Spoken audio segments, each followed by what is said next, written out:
we're going to be talking about the moral argument. We're going to define ethics and morality.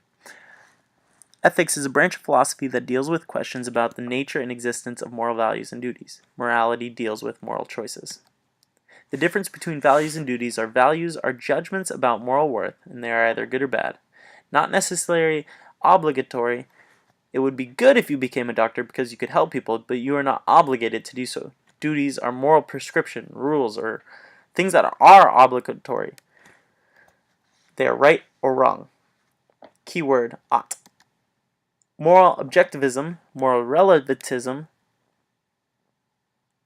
and the sociobiological ethics. Moral objectivism is moral values and duties are objective.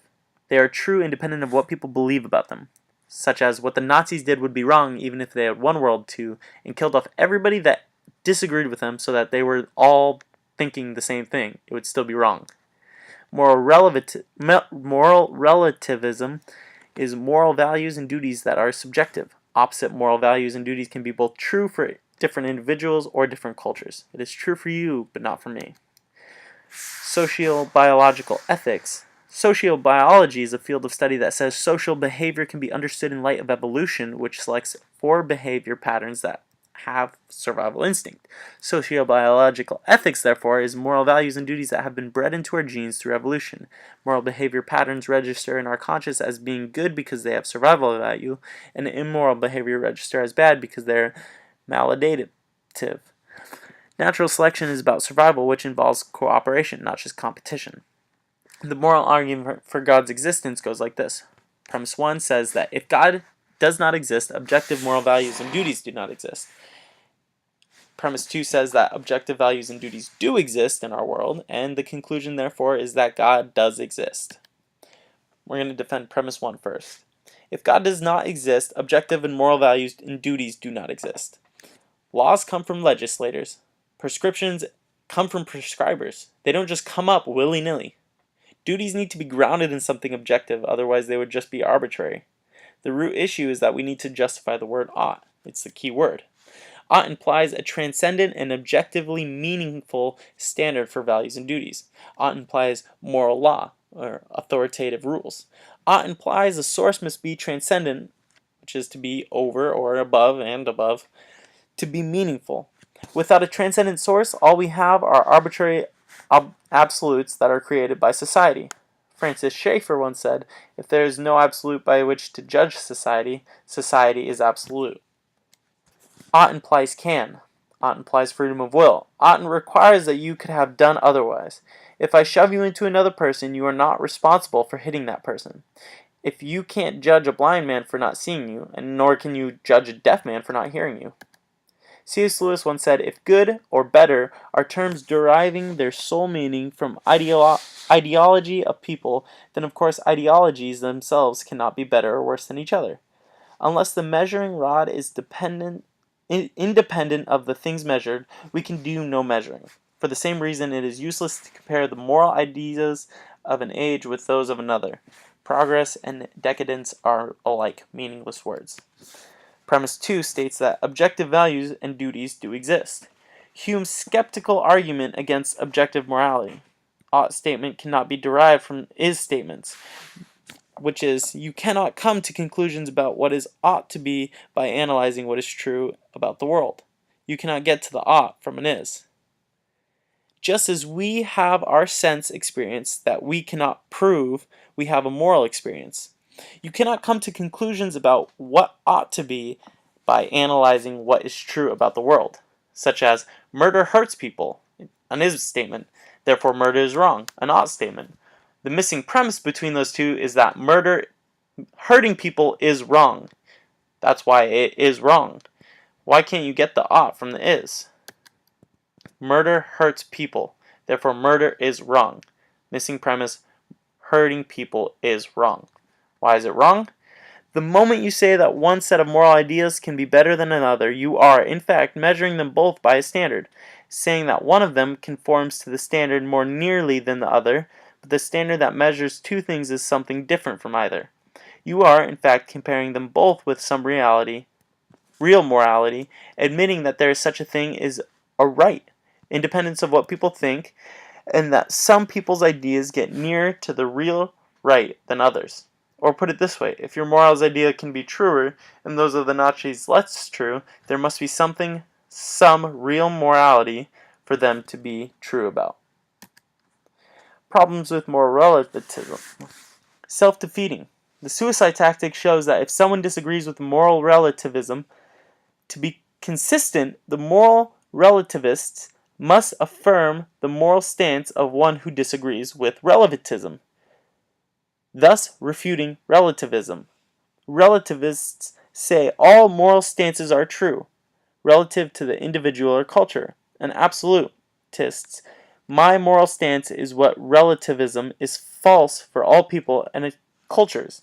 Relativists must say that may be true for you, and the absolutist says, if it is true for me, then relativism is false. Doug Powell said, consider the statement, what is true for you is true for you, and what is true for me is true for me. The statement makes no sense. It says that truth claims only apply to the person making them. The problem is that if this statement is true, it applies to everyone, which, of course, means the statement is false. Relativism is practically impossible to live out. Things that relativists can't do and be consistent. They can't accuse others of wrongdoing.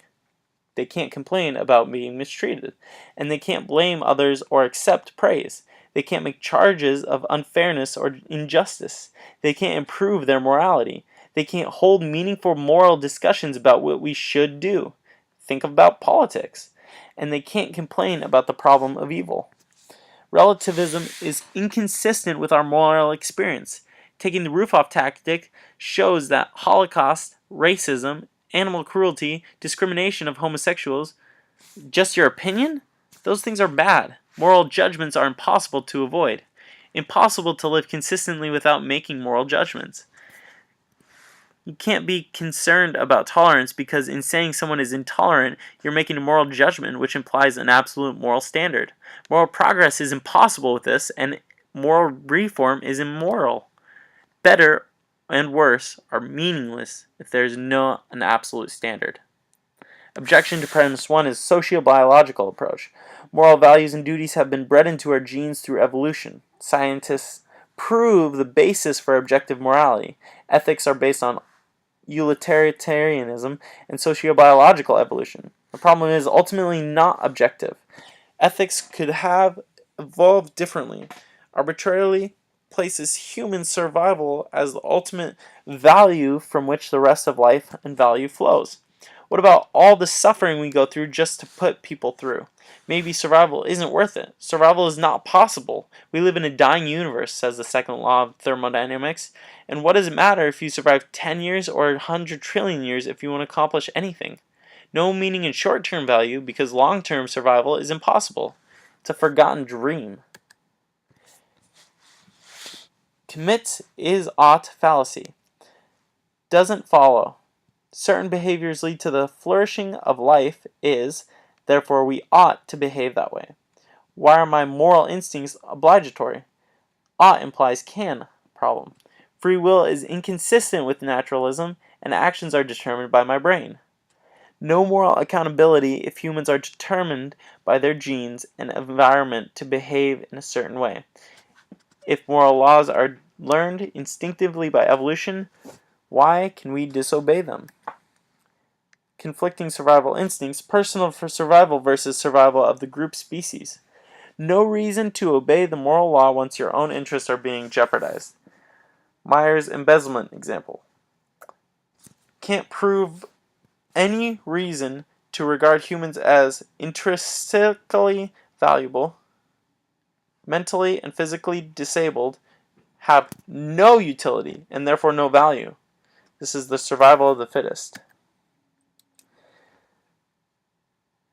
Euthyphro's dilemma is found in Plato's dialogue with Euthyphro, which in Socrates asks Euthyphro, is the pious loved by the gods because it is pious, or is it pious because it is loved by the gods? To rephrase by the atheist, it would be, is something good because God said it is, or did God know that it was good and then tell us? Well, if something is only good because God said it is, which is Islam, then goodness was arbitrarily chosen by God and therefore not objective. It has no basis for the decision. Stealing and murder could not have been good. If God knew about the good, then goodness would be greater than God, and God would no longer be the highest authority. The response is false dilemma. God is essentially, by nature, good, and God's laws are an extension of his perfect nature. The moral argument. Premise 1, if God does not exist, objective moral values and duties do not exist. Premise 2, objective and values, duties do exist, therefore God exists. Objective ethics grounded in God. Why believe in objective ethics? Practically impossible to deny, you can't make moral judgments. Moral experience, justified unless we have reason to believe otherwise, like sense experience, properly basic. C.S. Lewis said this long quote, "My argument against God is that their universe seemed so cruel and unjust. But how had I gotten to this idea of just and unjust? A man does not call a line crooked unless he has some idea of a straight line. What was I comparing the universe to when I called it unjust? If the whole show was bad and senseless from A to Z, so to speak, why did I, who was supposed to be part of the show, find myself in such a violent reaction against it? A man feels wet when he falls into water because a man is not a water animal. A fish would not feel wet. Of course, I could not have given up my idea of justice by saying it was nothing but a private idea of my own. But if I did that, then my argument against God collapsed too. For the argument depended on saying that the world was really unjust, not simply that it did not happen to please my fancies. Thus, in the very act of trying to prove that God did not exist, in other words, that the whole of reality was senseless, I found I was forced to assume that one part of reality, namely my idea of justice, was full of sense. Consequently, atheism turned out to be too simple. If the whole universe had no meaning, we should neither have found out that it has no meaning, just as, if there were no light in the universe, and therefore no creatures with eyes, we should never know it was dark. Dark would be a word without meaning.